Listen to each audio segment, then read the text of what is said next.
There's a new way to travel to Florida. With fares starting at just $99, you can fly non-stop from Worcester Regional Airport to both Punta Gorda, Fort Myers, and Orlando, Sanford, Florida. Enjoy Orlando's world-famous attractions and Florida's vibrant West Coast. And with Direct Air's next-generation aircraft featuring a plasma TV and entertainment center in every seat, getting there is half the fun.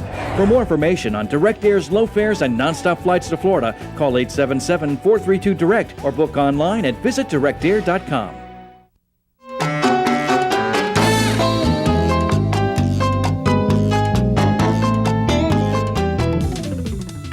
Welcome back, and now we have a fun segment, the Vibe segment, and today we speak to Joanne Morency. She's the Senior Vice President at Commerce Bank. Now, Joanne, I know with the economic climate the way it is, you have a lot to tell our viewers, and also you must be so busy at the bank, so thank you so much for being here.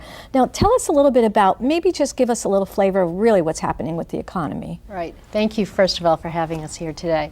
One of the things is, as everybody knows, we are going into a recession if we're not already there. I think people are very fearful because of everything that they've been hearing. People are looking at their 401ks and wondering, oh my God, am I ever going to be able to retire?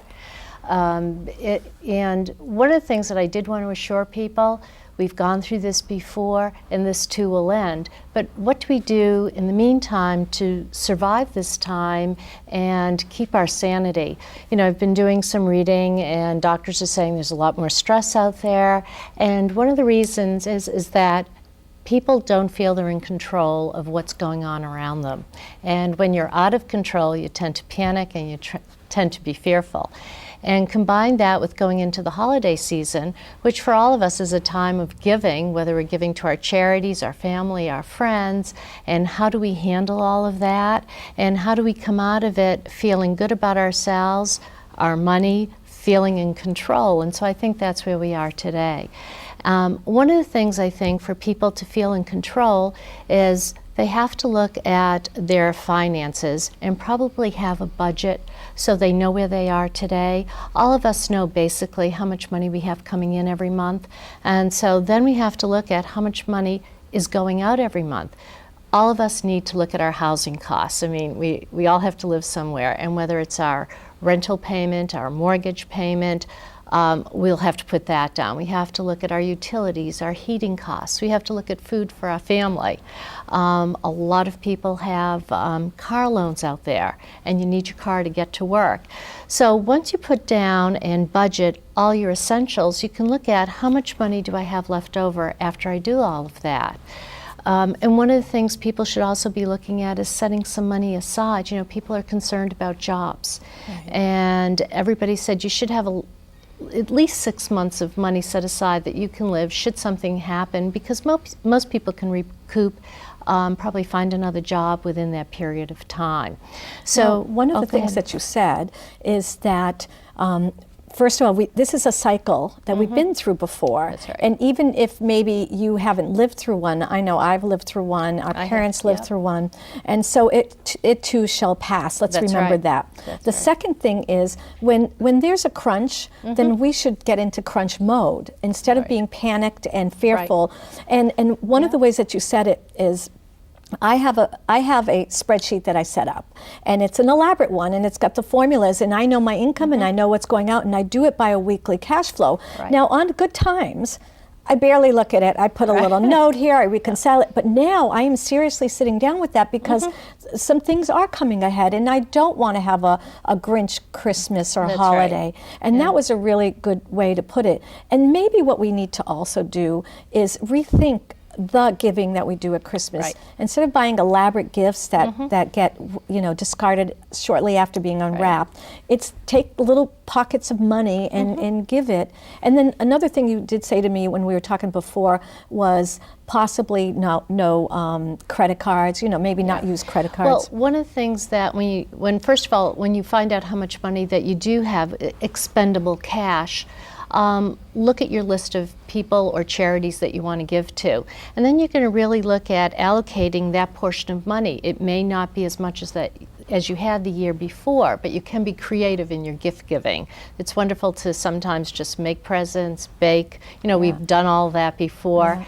But when you do have your allocation set up, one of the things that people need to do, I know when I go to use a credit card, it's not really money. It's a piece of plastic. Right. And if there's a blouse out there that's $100, I don't really think of it as just a piece of plastic, and I go to buy that blouse.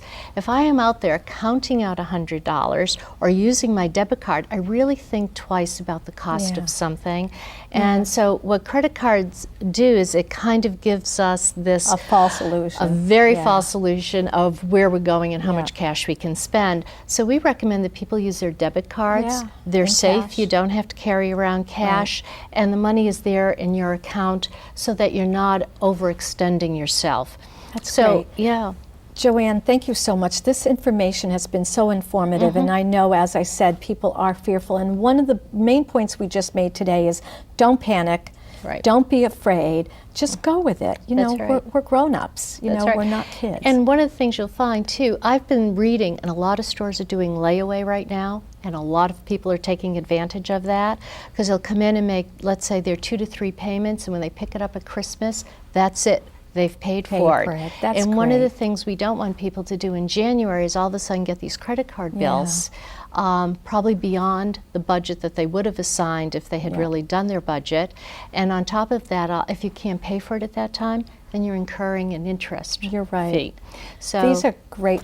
These are great suggestions and great techniques. And thank everybody down at Commerce Bank for me, Brian and Mr. Massett, and you. Thank you so much. Okay, we've had a great show. Thank you. Thank you for having me.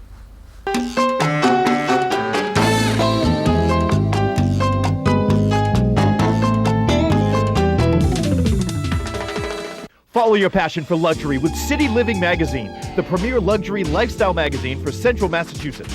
Read up on the latest and greatest in fashion, jewelry, food, wine, and more. Visit www.citylivingmag.com to browse through the latest issue and sign up for your subscription. Let DataBuddy.com take your advertising efforts online with email marketing. The experts at DataBuddy handle every aspect of your email advertising, from design to deployment. DataBuddy.com, the preferred choice for email marketing. We hope you enjoyed City Vibes Metro and found our guests interesting and exciting. Each week you will be entertained and informed, whether it's topics about health and fitness, style and fashion, or our City Vibes segment that touches on the beat of the city. Good night, and for now, have a terrific upbeat week.